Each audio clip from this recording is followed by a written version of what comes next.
Welcome to The Fine Print, the podcast where experts at Succession Resource Group unpack the latest industry trends, recommendations, and observations for independent advisors managing their practice, with no fluff and hopefully a little entertainment. In each episode, we'll discuss ways in which you can understand and leverage the value of your business, grow your business through M&A, but also through an optimized organizational structure. Improve and protect your business to create a sustainable enterprise that can hopefully outlast you. And lastly, preparing for your eventual retirement and how to maximize that result. We're not just tackling high-level concepts, hence the title. We're getting into the details, or the fine print. So, we encourage you to listen in with whatever beverage suits your preference, and let's get to the forefront of industry trends with a fresh perspective to help you achieve your long-term business goals.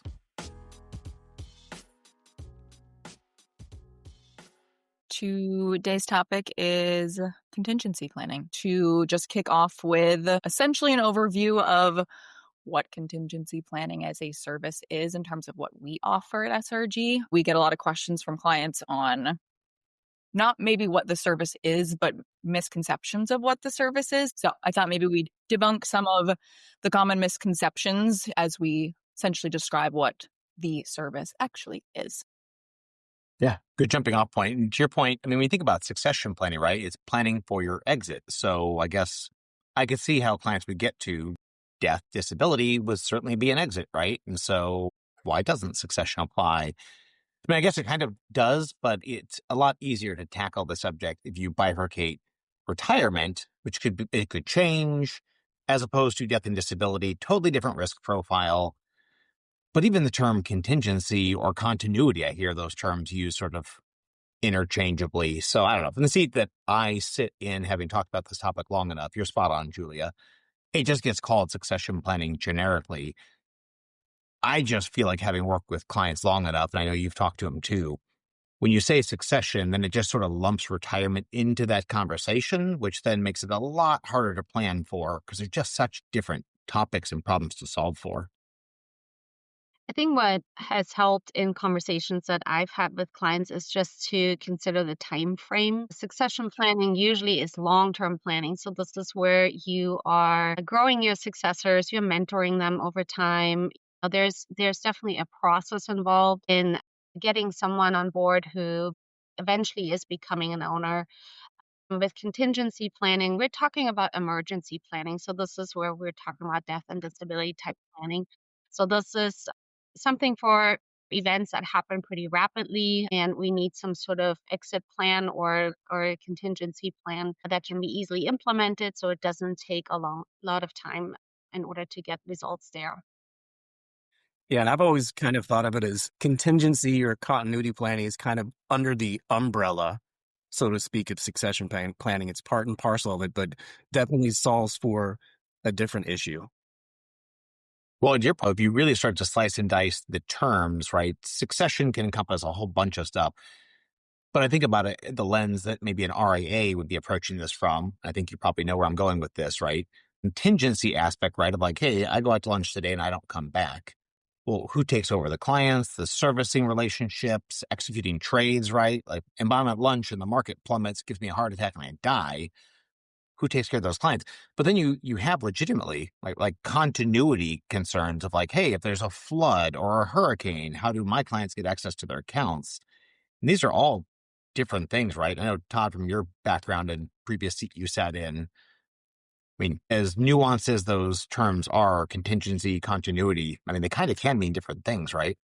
Yeah, absolutely. And I think you bring up a really good point about an independent RIA.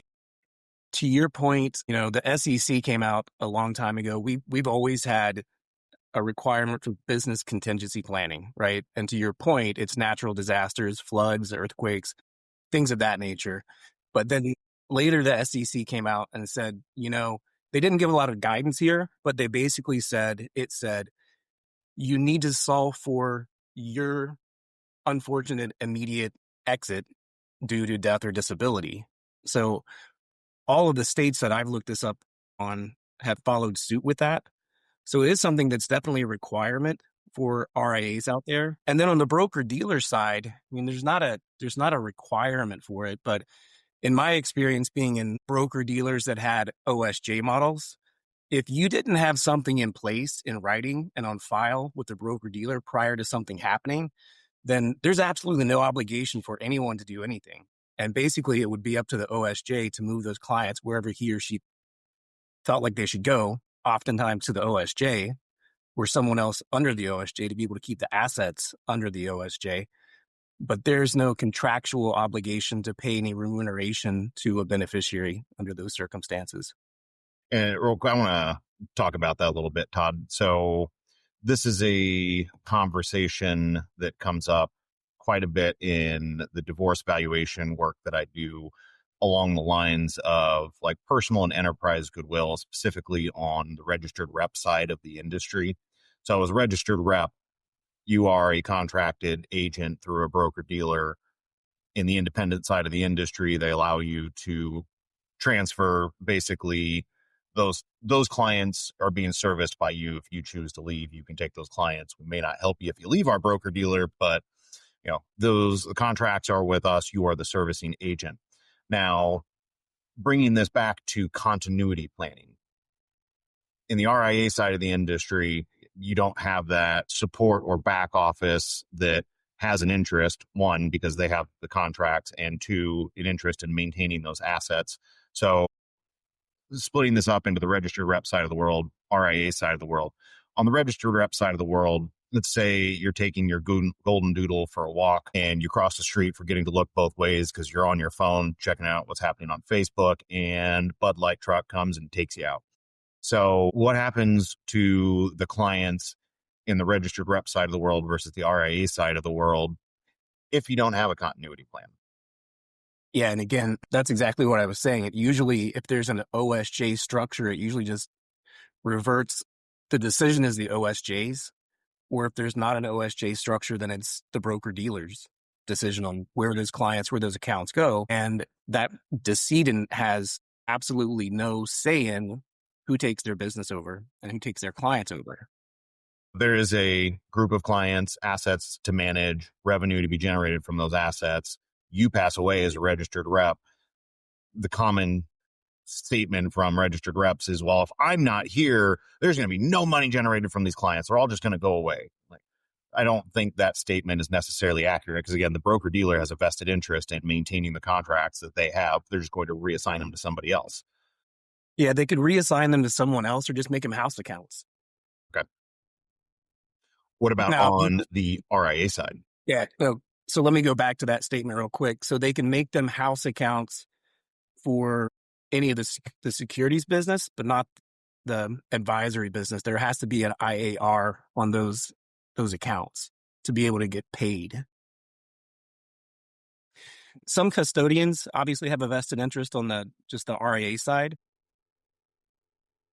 but I haven't seen as much, I guess, influence from the custodians as I have from the broker-dealer side.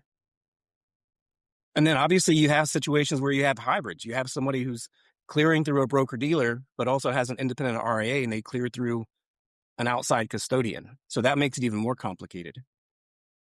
The barrier that we know we face often talking to clients on the sales side, maybe on some other projects as project and service leads, when we see a great opportunity, it's something that we know our clients need. And it's oftentimes a contingency plan that they don't have, which I like to describe essentially as a life insurance plan for the business. So we know it's a sometimes tall ask or task to try to convince our clients why this is so important, not from a sales perspective or, SRG wants to take your money perspective, but this is really important, whether we help you or not. This is a really important plan to have in place for your business, your clients, your family, as we all just highlighted. So even beyond just a matter of what actually happens to the clients, maybe we can highlight the importance for continuing the legacy that you've built, probably the most valuable active as well. Continuity planning, contingency planning knows no age. I've got too many stories about folks who have left us way too soon. 37-year-old who passed away just before Christmas, had a young wife, 3 kids. Out of the blue, another financial professional that was under 40 that went to bed one night and just never woke up. Everybody thought he was completely healthy. I had one financial professional who was cleaning his windows and came in the house to get a drink of water and passed away under 50 years old. So this is something that I really think that every financial professional should have. In my opinion, they owe a duty to their family, their clients, and their staff to be able to put this in place. And it doesn't have to be over-engineered. Something is always better than nothing, and you can always change it as circumstances change. Yeah, and actually, I'll jump in here, Todd, just from the transaction advisory standpoint, or even internal succession planning as well. Contingency planning knows no limits, no bounds, especially with age in that respect. So in some instances, you'll have an internal succession plan. Maybe it's an accelerated plan where the successor is more qualified, but they're generally younger, right? And they're just looking to take over the business. Well, they would still greatly benefit from having a contingency plan, especially being that they've purchased the business and they have debt outstanding on the business. So you need something that's going to account for that. And to emphasize the point around having something in place and the ability to change it later, in some of those instances, these folks don't have a dedicated partner. So either the founding owner who's selling perhaps can be having this in mind as, another firm or other firms that they feel are good fits for their business that the successor could align with in the interim until they decide maybe they want to do something else. Or alternatively, of course, SRG provides a backstop program, the contingency retainer agreement, which is really our firm stepping in to help in a catastrophic event to help ensure that the right fit is made, the value of the business is preserved. We act quickly and efficiently to address the situation. And that can be changed at any time as well. So especially for, a younger buyer, that could be a really, really beneficial solution. Yeah, and even, circumstances change. Maybe the potential buyer ends up on the front page of a trade publication for the wrong reason. And you need to change that person, right? So they need to be flexible. They need to be changeable to the circumstances. And that's exactly what we do. I just wanted to add something to Parker's feedback here. So what we see a lot too is as equity sharing occurs, for example, we have some minority owners. They were supposed to eventually take over the business, but the concern is still capacity and they need some time to really go into that ownership position. So we have worked with some clients. They did have that contingency plan with an outside third-party buyer who would take over the business and is willing to work with those minority owners just for client continuity. And because those people are used to, the culture and they know how to service those clients. So it's definitely a good fit for the buyer too, to take on those minority owners. But that is a temporary solution until those successors have grown into more ownership. They know how to run the business, and the founder is then comfortable to relinquish that business over to those successors because they've had some time to work towards that goal. So that's always an option. And that is a contingency plan that gives everyone some peace of mind initially until the true succession plan can be implemented, whatever the scenario is. Yeah. And I want to mention just one more thing on this. I do receive a lot of contingency plans that advisors think they have in place. It's a form they fill out with their broker-dealer. It is not a true contingency plan. Yes, it provides for the transfer of your clients, so your clients are taken care of, but it does not help your family. It is not a plan that gives your estate some of the value that you created over all these years, all that blood, sweat, and tears that went into your business. That is not the form that you ultimately need. Yes, on the broker-dealer level, it's helpful and it should align with your contingency plan. It should definitely list that person who ends up with your business, but you need something more robust than that. And I just wanted to add briefly, Nicole, to your first example and just how that really highlights and emphasizes some of the complexity that can start to enter into the equation, which is you might have internal succession planning, but maybe the successors are not fully ready to take over the business. So you feel the best course of action is to have a dedicated third-party buyer, more experienced, but you have to really navigate these different themes and ensure that whatever you're putting in place with the third party is agreeable to the internal successors. And that could span across the succession planning work, the contingency planning work, and then even entity planning work for, say, an LLC or a corporation. So making sure that all of these pieces are compatible. And naturally, us here at SRG, we are going to work together cohesively during these planning processes to make sure that the right solution is put into place there. As far as deal planning goes as well, make sure you fully understand and realize what you have on file. Kind of to Nicole's point around, you may have something on file with the broker dealer, may or may not be sufficient or thorough, but also you may have an agreement in place that perhaps you've forgotten about, decided you're going to sell the business to another party and found out, oh, wait, the former contingency partner has a dedicated right to purchase the business, which then complicates the timeline or even just the viability of the planned sale. So we always advise that. It's obviously not overly common, but you want to make sure that you have a clear oversight of what agreements you have in place, which agreements are active. Especially since some of those agreements have a timeline for cancellation. So you can't just always terminate them with 30 days notice. So some of them are in place for 2-3 years before you can cancel them. So it's definitely important to take a look at that and always monitor, is that still a good fit? Yeah, the broker dealer is, as a smart man once said, the broker dealer continuity plans. They're a safety net, but they're a false safety net.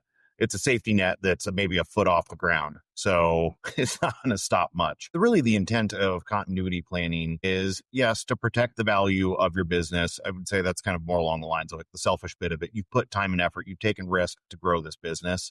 But more importantly, you have developed relationships. People have trusted you with their life's earnings, and you have a responsibility to your clients to ensure that they now don't have to go find a new financial advisor, or they don't get matched up with some putz who doesn't know what they're doing or understand their accounts.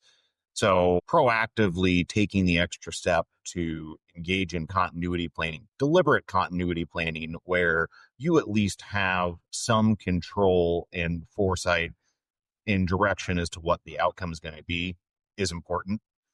And the broker dealer continuity plans really don't provide that. Really, all it addresses is assets are going to stay with the broker dealer, who's going to get this revenue. And they don't really go much beyond that. The revenue is going to go to whoever you select. But what about those smaller accounts that they really don't want to deal with? So often what you see with those documents is cherry picking. I'm going to take your top 50 clients. The other 50 can go pound sand. Somebody else can take care of those. And, oh, by the way, it was a revenue sharing arrangement. So your revenue probably just dropped significantly. Now you're going to get your estate's going to get a portion of a lesser revenue amount. So again, it's a place to start. And going back to Julia's original question here for this particular topic, this is a very important thing for most financial advisors. Todd, yes, everybody should have one. But why don't they? And I think the big issue is just don't even know where to start, don't know what my options are. So if we can, let's break this down into a spectrum of financial planning situations or financial advisor situations, where on one end of the spectrum, we have your lifestyle sole practitioner, maybe an administrative staff, but it's really just them, all the way to an enterprise level where I've got either multiple owners, I've got key people internally where I've got an internal succession plan. And let's talk about some of the options, what works from, simple buy-sell agreements, or, what if I don't even have a continuity partner? What do I do? And talk about what the options are, what works, what doesn't work at these different sizes and solutions. And then let's talk a little bit about the deal terms and how to actually make them work from a value perspective. Well, Ryan, to your point, how powerful is it that you can tell your clients that I'm taking care of you now, and if something were to happen to me, I've already planned to have you taken care of if I'm not around? Yeah, maybe we'll start on the small scale. Sole practitioners, lifestyle practices. I would say the most common reason of why either they don't have a plan in place or maybe aren't just prioritizing that, whether it's overwhelming or just not knowing their options or not thinking that it's necessarily something they need to worry about. Obviously, we've essentially covered the why they need to accomplish this and why it's important. But I would say most commonly what we would recommend that they consider is putting in place a simple buy-sell agreement. So don't overcomplicate this from I need to find someone who's going to buy my business and I need to be willing to buy their business too. That's what we, internally would call a reciprocal agreement. Can be overwhelming to find parties that agree on everything, and that can feel overwhelming to tackle that when it's maybe something that they're not as familiar with. So a single one-way buy-sell, meaning I own a business, I know I need to take care of my clients and I owe them that. So I'm going to find someone who is willing to buy my business should I not be here tomorrow. It can be as simple as that. However, maybe you still don't know someone. Maybe you've asked a couple of people and a couple of practices around you and they're not willing for whatever reason. That's where, as we've mentioned a couple of times and we try to share constantly with our clients, that's what SRG can do in terms of providing that support. Again, whether it's SRG or anyone else doing similar work in the industry around representing them, the importance is to make sure that your only option isn't that broker-dealer or home office option. So we essentially, with our experience, expertise, contacts, interested parties that we have communication with constantly, we can make sure that there is a best option in a worst case scenario for your clients. So at a minimum, I don't know where to start. Start with having an expert in the industry take care of it for you. Yeah, and I've seen several of those listing type plans where I don't have a continuity partner. SRG help find somebody, and they work really well. The key is timing and making sure that all potential stakeholders in your estate are aware of that particular plan. We've had one specifically where spouse, husband passed away, ended up having cancer, lost the battle, but they didn't have a continuity partner, and they reached out. Practice was listed for sale, and it was, timing again is key, because going through the vetting process, especially while dealing with funeral arrangements, grieving, all of the natural things that your spouse or your estate is going to be going through, having us step in, help facilitate that process takes a lot of that weight off of their shoulders, but it does take time to find the right successor and getting them into the deal terms and the transition agreements. Like, there's a lot that needs to happen. And if you put the document in place, but you don't tell anybody that you have it in place, well, yes, you did part of it. So even with buy-sell agreements, it's important to communicate your intent with your clients, with your staff, with your spouse, your estate planning attorney. Make sure anybody, even your CPA, that everybody knows, hey, that this document is in place. This is this. Yeah, to your point, we've done it before numerous times, right? We have one right now where the advisor isn't deceased, but unfortunately the writing is on the wall, and so we're working to expedite it. And our team can go fast, to your point, but it's still going to take 2 or 3 weeks, and that is wicked fast. If we don't get the call to start that 2 to 3 week process for, let's say, 30 days, right? Because you're putting somebody in the ground, the grieving process, figuring out the estate planning, well, there may be nothing to sell. And so, to your point, Ryan, having a plan, great. Making sure people know what that plan is and is communicated to your spouse, to your CPA, to your attorney, just somebody who can pick the phone up and call us, for example. I would also challenge the notion, because I've heard it said recently, I think you guys all have an opinion on this, just get something in place, right? Something is better than nothing.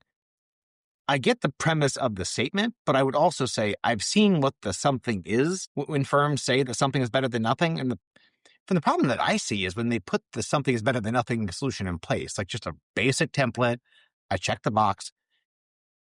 They don't view it as something is better than nothing. I'll come back and improve on it later. I'll revisit this topic. They put that thing in the filing cabinet and they never come back to it.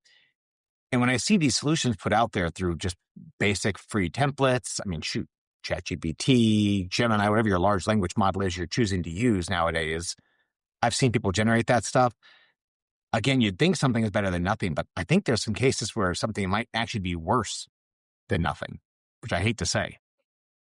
I'm glad you bring that up, Dave. What I've seen in the past too are plans that are just not very practical. They don't pursue the best interests of both parties involved, especially with these types of scenarios. You have to be concerned about the buyer's risk and the seller's risk and make sure you find a good balance there. What I love about our program is too that we don't just throw an agreement at people. It's the implementation that is key, and I think that's what everyone is mentioning here is you can't just have an agreement and put that in your filing cabinet and call it good. I know Julia's team does a great job providing template letters so that the plan can be communicated in checklists and to-do items. So all of these things are provided so that people don't just walk away with an agreement. They actually have an implementation plan, and I think that's key. Yeah. And Nicole and David, to your point, having it is step one, having it in writing, right? Communicating it, and then reviewing it once a year. Take it out of the filing cabinet, take it out of the desk drawer, make sure it still makes sense. If circumstances change throughout the year, then update it. You probably have to either update it or terminate it and find someone else.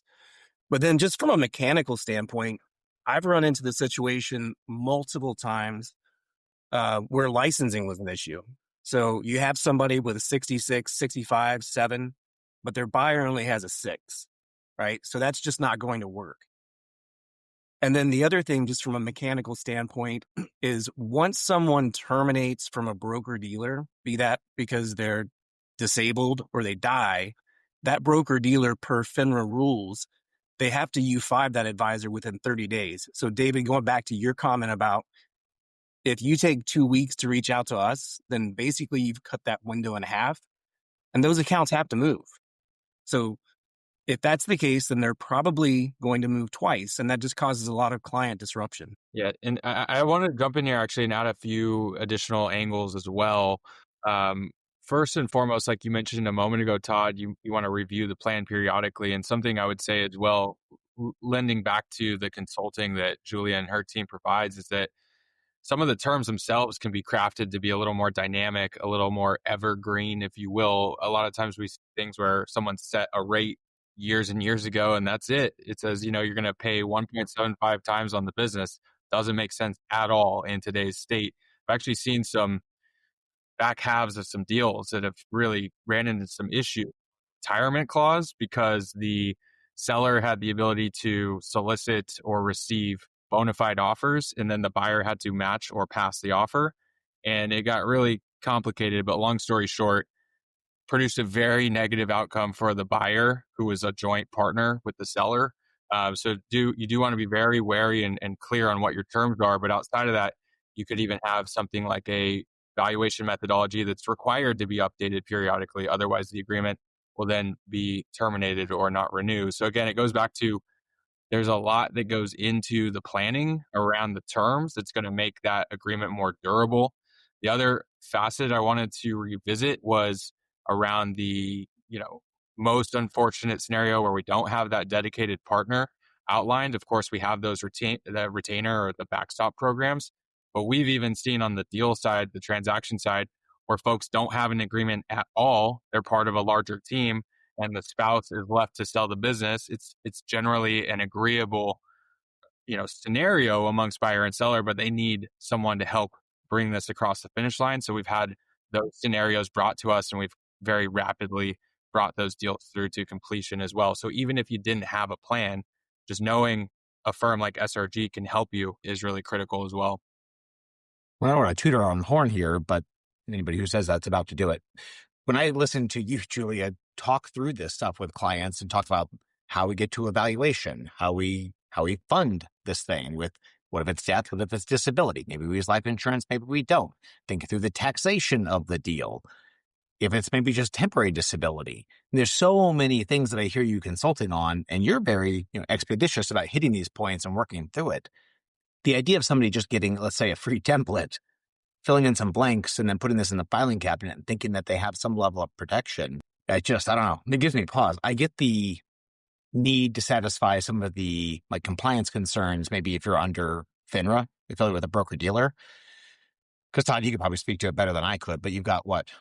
FINRA Rule 2040, you got the SIFMA no action letters. Like, yes, you do need to have something in place prior to something happening to make sure we can get value to your spouse compliantly. But I would say maybe avoid doing a Band-Aid and just spend a little bit of time to get this stuff done right? Because it can be a lot of value and tax-free, which, it's a lot of value. Yeah, absolutely. And then you also have to think about the different lines of revenue that financial professionals have, whether it's investment advisory, securities, insurance, all regulated by different regulators, right? So, and most financial professionals that we know kind of have all those different lines of revenue. So you have to pay attention to all of those regulators, whether they're state regulators or federal regulators. So here's a question for you all. I just got one of those broker-dealer forms in again. It provides for the client transfer. This form, however, has a payment provision. And that payment provision is a percentage of revenue. And we call that earnout. As you have seen that coming in too, Todd, on the compliance side, what are the concerns about earnouts in case of death and disability? Yeah, there are some broker dealers out there who don't permit it, but the vast majority of the ones that I'm aware of, they do. So to David's point, they have there's the FINRA 2040 rule. And basically I looked at that as a revenue sharing because it's usually it's paid by the broker dealer, right? Whereas I differentiate an earnout as the similar terms, but the buyer's actually making that payment. And again, most of the firms that we work with that I'm aware of are completely fine with that because, again, it emulates that Rule 2040 and you're really staying in the same spirit as 2040. And by the way, I mean, you have to think about this. FINRA's only sole mission in life is client protection. And how much better can you protect your client to make sure that they always have access to a financial professional, even if you're not around? But to your point, Nicole, if it's just a simple form that says, hey, here's how we're going to split revenue and we'll make sure the estate gets some money for it. I mean, again, to be fair, yes, I would put that marginally better than nothing. But to know what the other alternative is, right, that it could be tax-free at a 2 or 3 times revenue multiple. I mean, if you line those two options up for your spouse and said, hey, which one would you rather have? I mean, I think the answer is pretty obvious. It just takes a little bit of advanced planning, right, to put these contracts in place to get a very, very different tax outcome. But, I mean, there's also the element of, there's the contract, right, which we've talked about, and the value and the terms and the taxes. But I hear you, Julia, talking about some of the more practical elements, right? If I have a plan in place, and I've got that plan in place with Parker, and I put that contract in the filing cabinet, and I don't tell anybody, I think of all the things you talked to them about, like on the practical aspects of like, how do we get into your office? How do we access your computer? I mean, there's both like the technical and the practical. And I feel like, again, back to the templates and getting sort of comprehensive consulting, that stuff doesn't really get talked about nearly enough. Is that coming up in a lot of the consultations you're dealing with, Julia? Yeah, absolutely. And I think we've highlighted the key differentiator amongst the quality of the actual agreement itself, but the implementation side of things.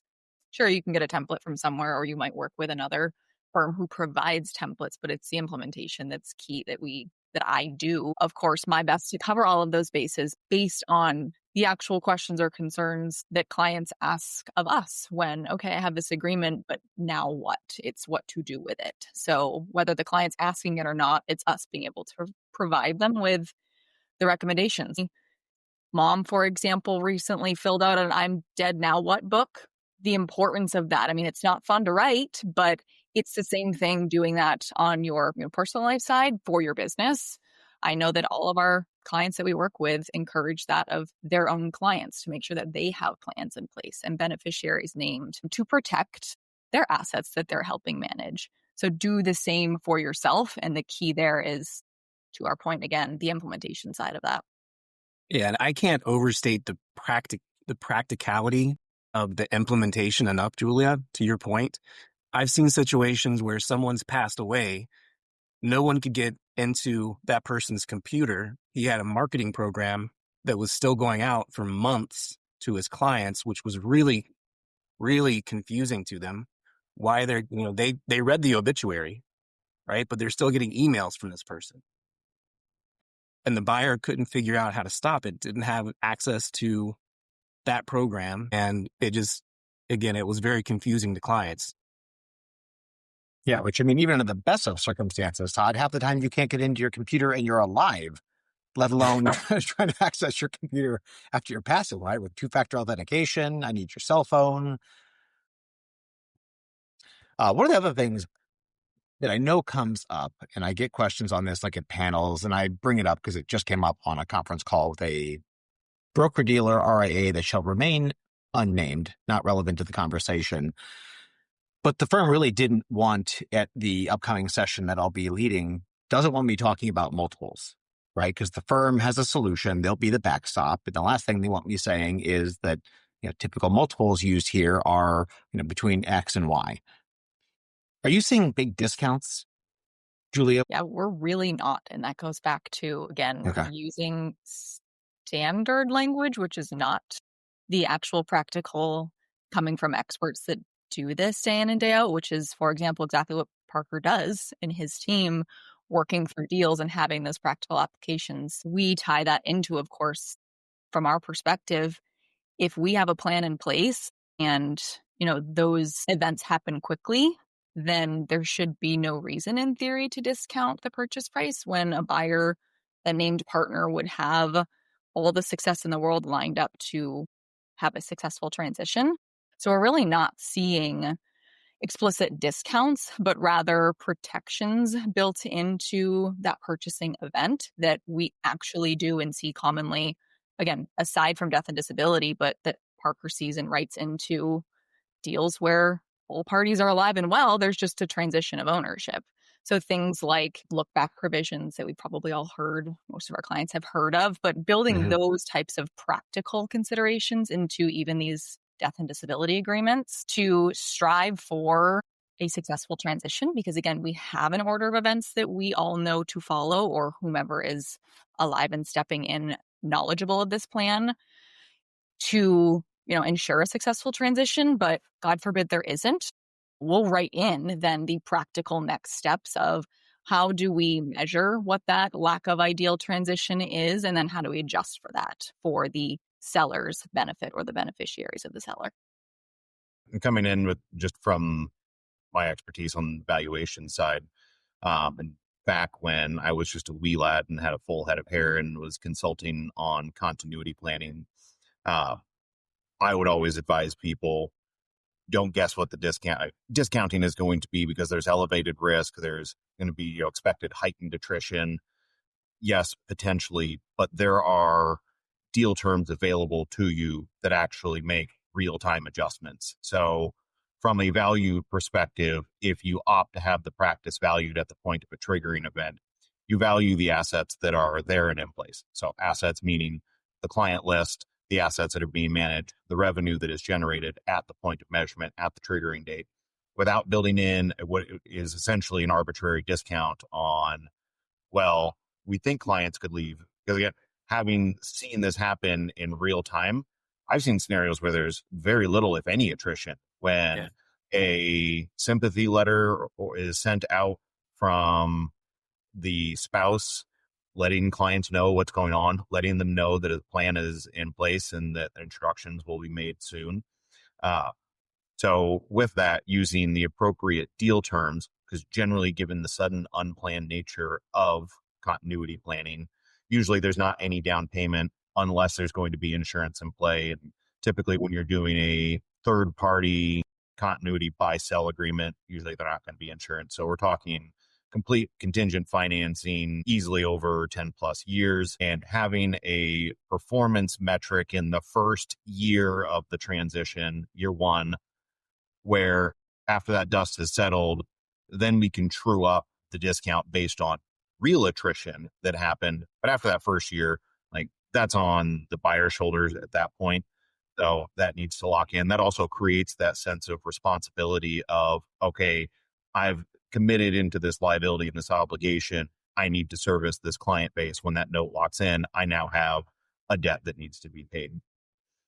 So, and along the lines of deal terms and value and discounting, what are you commonly seeing people discuss around value? So there's having the practice valued, using stated multiples, using stated values. What's kind of the trend and what are you seeing? Push hard to avoid stated multiples because, again, it requires you then to actually review your plan every year or every couple of years at a minimum, which we can hope for the best, but reality shows anyways that that's not actually going to happen. Life gets busy. It might be 5-10 years before you pull that out of the filing cabinet. So using stated multiples, they're inevitably going to expire. So it is more common, and I encourage to either use a statement or language around the then current multiples, which has its own risks. The idea is that you would establish what the industry multiples are at the time of a triggering event, but then that requires either a named party to actually keep up to issuing that information to the industry. But in my opinion, still maybe depending on who you are targeting in that language to communicate those multiples may still be better than the alternative to Dave's earlier point of something's better than nothing. If your something is stated multiples and it ends up being, like Parker described, a 175, that might not be better than nothing depending on where we are in the industry in those multiples. So I push heavily in almost all circumstances. It makes sense to essentially include language that a valuation would be performed at the time of a triggering event so that it is a neutral third party determination of the value of the business at that time, which is going to make a buyer, a seller feel more comfortable. Maybe, still have that communication of, I think that it's overvalued, undervalued, whatever the feelings are when you receive a formal independent third party appraisal. But the idea is that you have that neutral opinion to at least fall back on to establish the current value for then the terms to support that. 1 year later, let's look at the attrition. Let's make sure that we have a clear measurement of what the expectation was versus reality. So to the extent that you can, and it would make sense to include language on determining the value at the time. Again, I would say the only risk there to show both sides of the equation or the conversation is you need either a team, someone, a named party individual that would be able to essentially help support the valuation process. Yeah. So, That was my which concern. I'm sure you can weigh in on, to the degree that this triggering event happening isn't the first time that you get a valuation done, would be ideal. So it's a great idea to get the practice valued for a lot of reasons. But in terms of establishing in this type of agreement that a valuation would be completed, it'd be nice to know that you've been through the valuation process before. Yeah. So just thinking out loud on that particular topic, and for the advisors out there, totally get where you're coming from. And it's kind of this, well, there are pros and cons in every situation. So scenario one, I think would be ideal. It's definitely more work, but if you think you're only doing this once a year, you should have a business planning sessions regardless. But doing your valuation on an annual basis is, I think, instrumental into running your business. The cost of valuations are not a barrier. It gives you excellent insights into your business. And most importantly, more important than getting the value, is it causes you to get your shit together of understanding what your client base looks like, what your financial metrics look like, what your AUM is. And for the really high value practices out there, they have processes in place. They're using Salesforce, they're using Redtail, and they're actually creating reports where they can pull information for valuations, because there are lots of firms out there that do valuation. And there's one thing that they have in common: pretty similar asks in terms of what we're going to be looking for from revenue, sources of revenue, AUM, breakdown on AUM, clients, and breakdown on clients. Like, you need to have that information. A lot of advisors, I'm going to put probably 90% of the industry in the category of they don't know that information about their practice. And when they go through the valuation, they end up pulling their hair out. They look like I do. And fast forward several weeks to a month later, finally, I have the questionnaire filled out. Now, put that burden on your estate who knows very little about your business. Like, they're not going to be able to fill that out. So bringing this full circle, if you're doing evaluation on an annual basis and keeping that updated, it seems like updating your continuity plan once a year along with that would be best practice, because then you can put a stated multiple in there, because over the course of a year, that stated multiple isn't going to change much. Yes, there's maybe some changes in the market, there may be some changes in your practice, but that's going to be pretty accurate within a year. Also, not to mention, most banks would accept a valuation within a year of a transaction. So there is that. But, those are two best practices there. Plus, it also requires you to have a sit-down conversation, maybe go out to a lunch, talk to your continuity partner, and, hey, just revisiting this. This is what we agreed to. We still all good. This is my valuation. Maybe we need to update the multiple. I moved offices. But it just seems like good practice that doesn't take a lot of time. And then the alternative would be putting a multiple in there with the multiple, and not really, again, not having it tied to an actual valuation. The risk that you run is potentially understating, overstating value.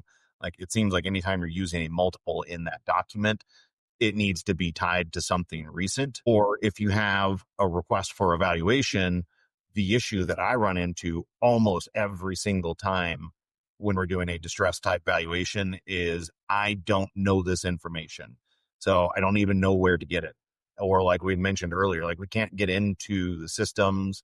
This plan wasn't communicated, but dealer's not helping out. So. And Ryan, to your point, I mean, there could be privacy concerns on the part of the broker dealer providing information to someone's widow or widower. So not to mention, like you just said, if the financial professional is having trouble pulling that type of data, their spouse most likely, unless they're involved in the business, will have no idea how to do that. Yeah, we had a listing, I think it was either late last year or earlier this year, that the only way that the listing team got that practice sold and listed and sold was through the sheer benevolence of that broker dealer stepping up and taking the time to have their field leader go pull all that data and share it with us, right? Because they have other work to do. Their advisor that they have loyalties to is now in the ground, yet they still go out of the way. But again, not every broker dealer is equipped to do that, is going to be willing to do that. So I don't know. I think about the spectrum of like how you get to a value. Like the easiest way to do it is just put a stated value, right? Julia puts in the practice is worth $1 million. Like, I know it's guaranteed to be wrong, right? But like also there's no room for interpretation. There's no math to be done, but it's also going to be wrong like tomorrow. And then you got the other end of the spectrum where we say, well, we'll just value it at the time. And now you're relying on, I mean, Julie, you said it. You better have a team or some plan of how you're going to get that data. And hopefully you've done it once or twice. And then somewhere squarely in the middle, which just feels like maybe tapping out a little too easy, is building in a formula. Is that different necessarily than a stated value? Because you're stating a multiple that's probably reasonably informed, unless you just took averages that, Parker, you publish every year. So anyway, I think the multiples get you close, right? But they're guaranteed to be wrong. Using a stated value is guaranteed to be wrong. But any of these methods definitely should not include a built-in discount. I'm going to bring it back to what Julie was talking about earlier, because I see that way too often. And if you really do the best practices right, you tell the clients in advance, like, hey, if anything ever happens to me, I have a plan. The team will be in place, or my peer down the street that's with the same broker dealer, the same custodian, they'll be in touch immediately. And then you have the letter that goes out from the grave that tells them, hey, remember years ago we talked about this. There's a good chance you may end up at 90+% retention. So to take and start with like a 1x multiple to account for the risk, I mean, you could be grossly undercutting the value to the estate. And that is like a knife through my heart. Use the terms. Yeah. And David, to your point, there are a lot of people who are really surprised about attrition rates and actually the lack of attrition rate, even in these emergency sales. The attrition rates are normally incredibly low, especially if you have those communications go out. To your point, that letter from the grave, that's incredibly powerful. If I got a letter from my financial advisor from the grave and he said, go see Parker, I don't want to get haunted. So I'm going to go see Parker.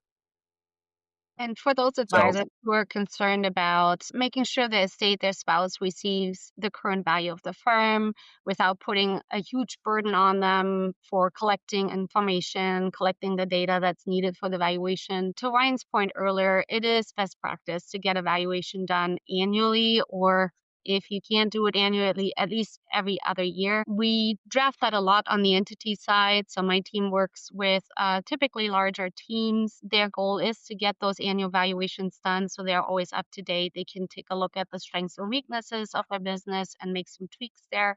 So they do have a pretty current valuation typically at hand. So you can always craft a plan that says that we are taking the value of a valuation that is not older than 12 months, for example. If it is older than 12 months, then we'll perform a new one. But ideally, you're diligent enough to just keep that current. That way you can save your spouse, your estate some work there, and you still feel good about the value that they receive. So that might be an option for anyone who's concerned about that. Well, you've sat in Julia's seat in ages past, Nicole. Now, as you work with teams on the entity side doing operating agreements and buy sells for partners, valuation and payment terms, any different in the stuff that you work on for the larger teams? So one thing that comes up a lot is that adjustment mechanism or look back clause. Typically, when you work with teams, the idea is that you raise your clients to understand that the advisor is not an individual. It is a whole team behind the services and the products that they're receiving, so that if one advisor steps away, they still receive the same level of service. So to Todd's earlier point, attrition should be very low. And so those adjustment mechanisms are typically not needed. So there are some nuances there, of course, but that's what we're looking for, is getting a recent valuation, evaluating someone's interest in the firm. And when it comes to payment terms, they tend to be a little bit more drawn out because a company has multiple stakeholders. So we have to worry about meeting payroll, their employees, their clients, their other owners. There are contractors we're working with. So usually that payment term is about 10 years, but we create that incentive to seek bank financing so a seller can get paid off sooner. Is that similar to what you're seeing, Julia? Is your stuff 10 years, 2 years?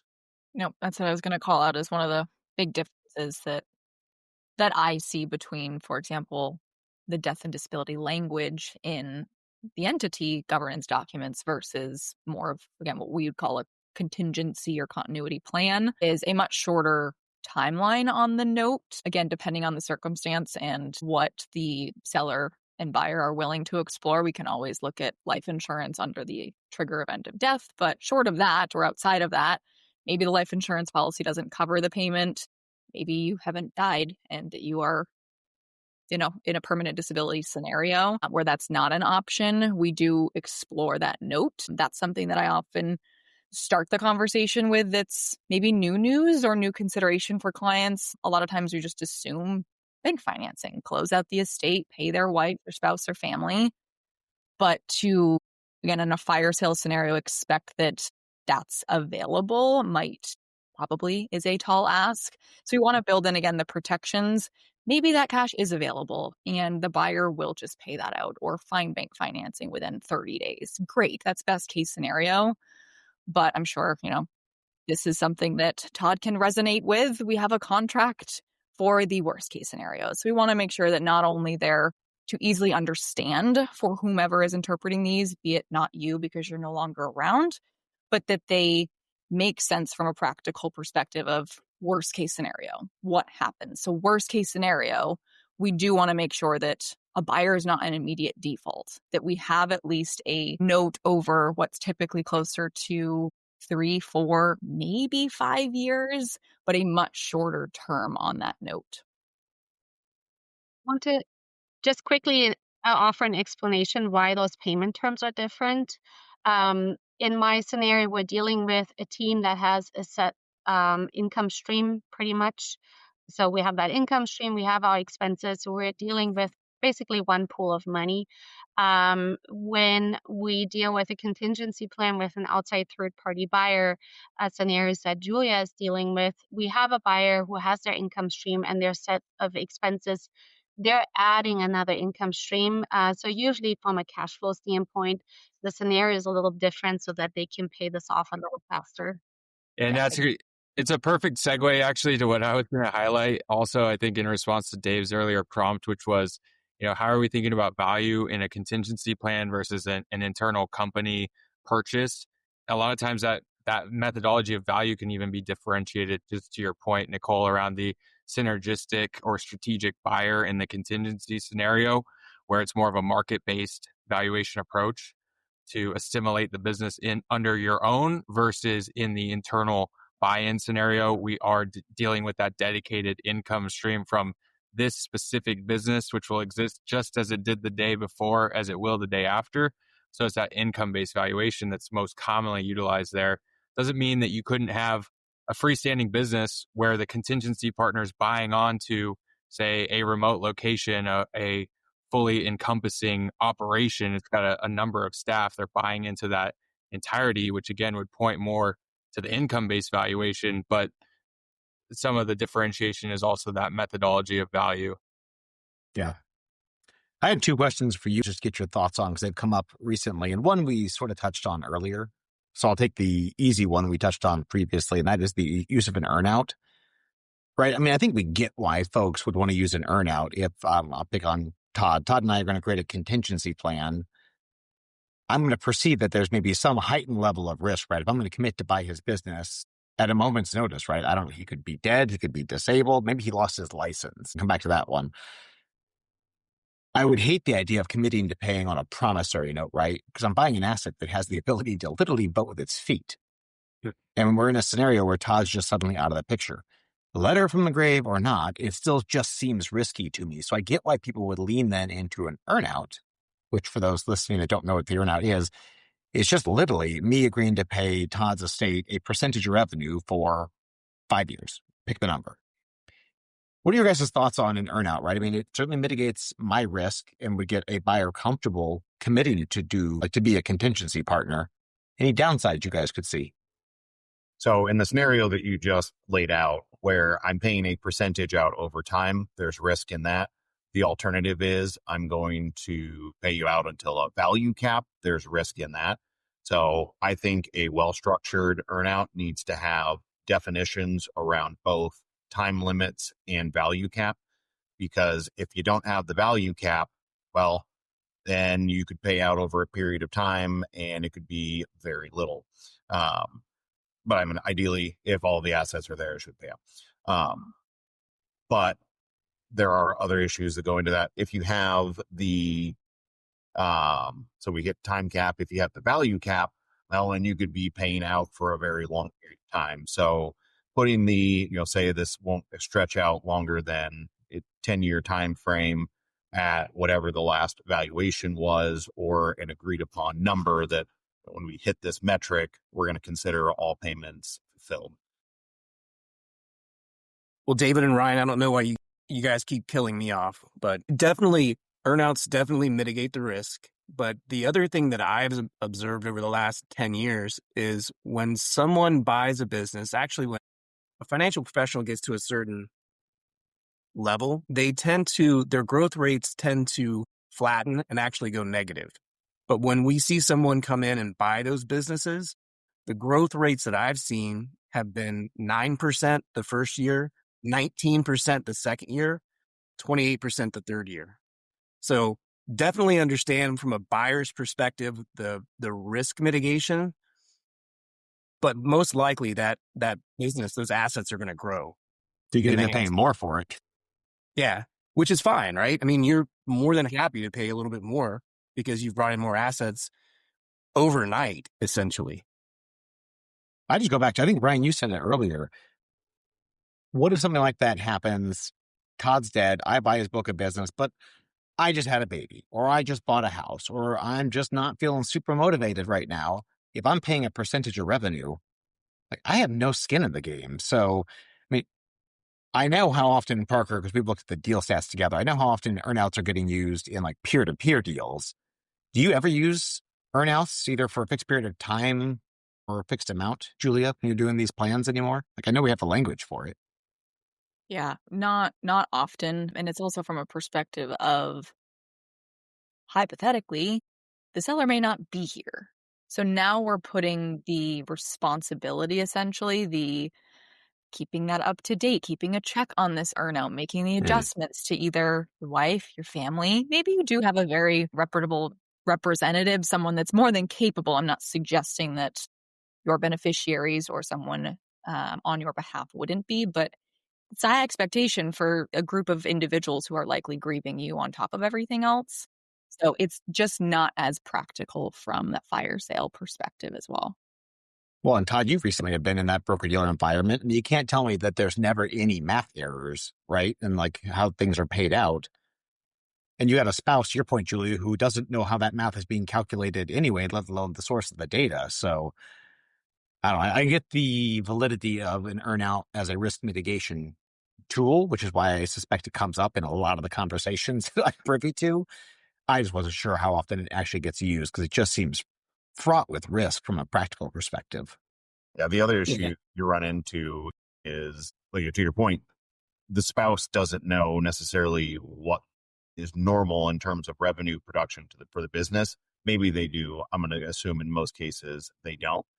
So, and I've had this scenario where there were two buyers for one practice, person passed away, client base was split, and they each were making payments on an earnout. And while one person says, well, with the book of business that I acquired, you're all paid off, and the other one wasn't even close.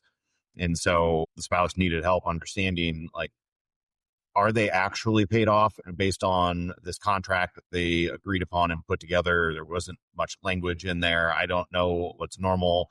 I need someone to help me out. And well, there weren't a lot of options for them. And then, the other part is, correct me if I'm wrong here, but the primary difference between a revenue share and an earnout is a financing vehicle attached to an asset purchase agreement that creates a purchase obligation. With that purchase obligation comes representations and warranties in terms of what you're going to do, who you're going to be serviced, and what the expectations are. Meaning, you're going to buy this practice, in that first year or a certain time frame, you're not going to go change the fees. So, well, I don't want to service these clients and they're at 70 basis points. Well, I'm going to ratchet it up to 1.1%. And well, that blows half the clients out. So that kind of sets those obligations. Whereas in the revenue sharing arrangement, where, as again, generally the kind of default that most broker dealers offer, there's no real representations and warranties. It's just you're going to get a percentage of whatever I decide to keep. And obviously one has different tax consequences than the other. 100%. Because those 2040 plans are paid out at ordinary income, and there are no action letters on time frame limitations. So different wealth management firms will interpret those FINRA guidelines, no action letters, differently. But the time frame that most broker dealers adhere to is 5 years. Now, I've seen it go a lot longer. Some are a little bit more flexible, but that's kind of where I've seen most broker dealers, wealth management firms land, is the 5 years based on some no action letters. What are your thoughts, Todd? I mean, just unpack that one real quick, because I've had that come up multiple times. I mean, I guess it's probably come up in some of the conversations Julia has had where advisors would tell us that, oh, the broker dealer said I can't make payments for longer than 5 years. That be your interpretation? I mean, I know you read those HIPAA no action letters like I have. Yeah, so that's a good question. The tendency that I've seen is when it is an earnout, then they usually limit to 5 years. But if it's a fixed promissory note, it can be longer. Yeah. Okay. And that's been the same takeaway, right? If you read the Rule 2040 and the SIPA no action letter, that is designed for a broker dealer to pay an unlicensed spouse a stream of continuing commissions and all the things that need to be in place in advance of that happening. But Julia, how many continuing commission agreements have you produced in the last month? Yeah, how many? Right? I mean, these are structured as buy-sells that, Ryan, you said it earlier with the APA, the asset purchase. Like, these These are buy-sells that are transacting the relationships and the rights to the future revenue, but it's an asset purchase, not a revenue share. So the other one I was going to touch on real quick is the right to purchase. So again, kill Todd again. So I see a lot of these agreements where folks are telling me that, okay, we have a plan. If something happens to Todd, I've got the right to purchase his business. But you'll notice the emphasis there is on the right to purchase. And that just gives me pause, where Todd inadvertently thinks he has a solution. And he might if I exercise my right. But what if I don't? What are your guys' thoughts? Because that has come up more than once. Yeah, I'm not a fan of a right of first offer, right of first refusal in that situation, especially when I'm the one dying, because of what you just articulated. Because it may, let's say it's 30 days, which is pretty short. Sometimes I've seen them 60, 90 days. And again, those accounts, those clients have to move somewhere. And David, if you decide, I thought I wanted to, but I don't, then I've really screwed my family. Because that's an asset that's going to diminish in value quickly. It's going to evaporate. And I'm sure Ryan, everybody on the call can speak to how quickly, if there's not a plan in place, the value of these businesses can disappear. One of the questions that I wanted to bring up kind of along those lines is a very commonly overlooked topic is right of first refusal and right of first offer. So, and often in these continuity agreements, like you're on, let's say, a supported independence platform, or you're on some other platform where they do offer continuity solutions, they absolutely are looking to grow and create a pipeline to acquire your practice. So when you enter into those documents, there may be a little hook in there called right of first refusal and right of first opportunity, one or the other. It's usually, there's not a combination. And there's a very important distinction. And I have seen this where a right of first refusal paints you into a corner, because often what the language will specifically state is that in any circumstance where there's going to result in a change of ownership, I, as your continuity solution, have the right of first refusal to buy your practice at the terms and conditions set forth in this agreement. Well, if you aren't updating that agreement consistently, well, then that value may not match. And again, you're going to paint yourself into a corner that you have contractually put yourself into, whereas the right of first opportunity gives you the freedom to offer that person the ability to bid on the practice, but you are not obligated to move forward with them. I have seen that happen several times in less than ideal scenarios where they end up just, I went into this right of first refusal, didn't realize what I was getting into. I want to sell to somebody else that I met that's really cool, that's really going to jive with my clients. This person is now my second up, and I'm obligated to go with the second up, and they're gearing up with their attorney because they're saying I'm in violation of my contract. And I know we have language like that as an option in our contracts, but I also know, Julia, that there's term language in our contract. Most of the ones that those strategic buyers are putting in place, to your point, Ryan, there's no term. It goes into perpetuity. If you die, become disabled, or you retire, we're buying this thing unless we decide we're not.